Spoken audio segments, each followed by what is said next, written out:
Hello, and welcome to Loose Threads, a true crime podcast that goes behind the scenes of some of the most fascinating and frustrating missing persons cases in America, and the unusual and driven people who insert themselves into these mysteries.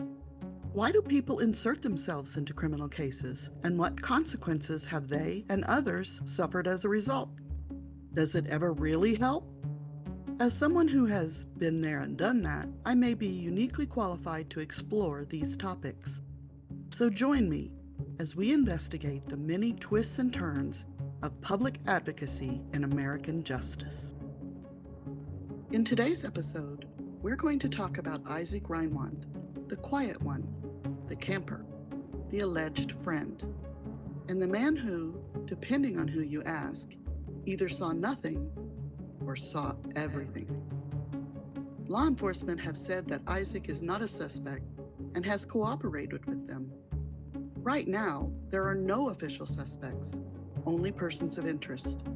And in America, all persons are considered innocent until proven guilty in a court of law. The official story is that baby Deorr Kunz Jr. vanished without a trace on July 10, 2015.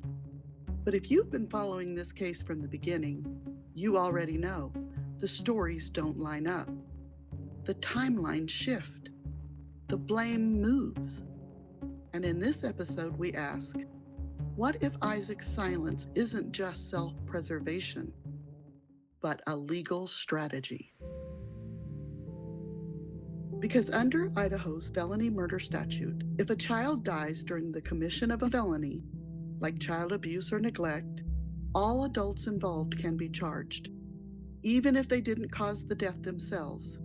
And that might explain everything. Let's start with a private message Deorr Kunz sent me in 2021. In it, he wrote, "My money has always been on him knowing or doing something, but couldn't prove it so far." He was talking about Isaac Reinwand.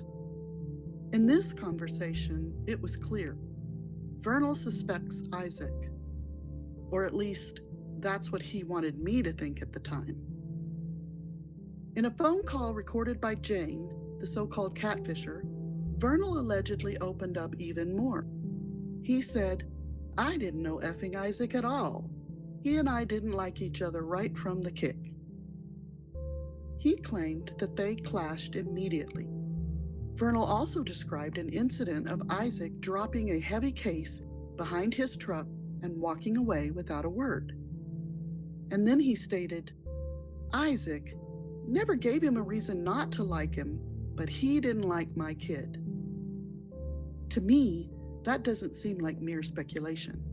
That sounds more like an accusation. That may even suggest a motive. Vernal also claimed that even his dog picked up on it. Missy, the family dog, apparently kept trying to go after Isaac and had to be tied up. Vernal explained, Missy did not need a leash, but she did not like Isaac. She kept trying to effing attack him. That is unusual for that dog. But then the timeline starts shifting. In that same conversation, Vernal claimed, "We walked down to the creek. Isaac didn't go all the way down, turned around and walked up, and that's the last I seen the mother effer."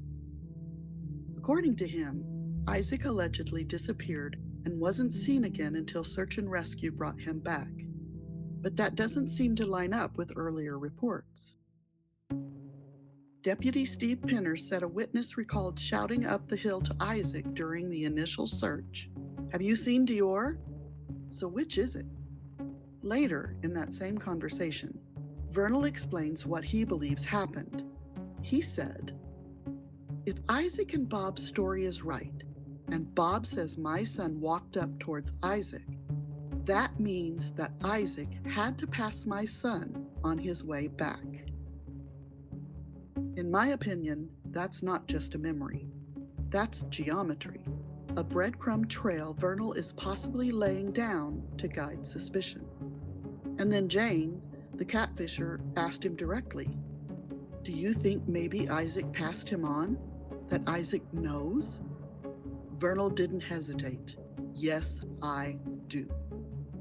This seems to be the most direct accusation he's made.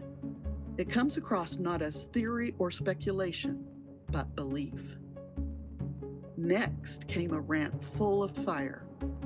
Vernal said, still, I hadn't seen Isaac, and search and rescue found him and brought him back.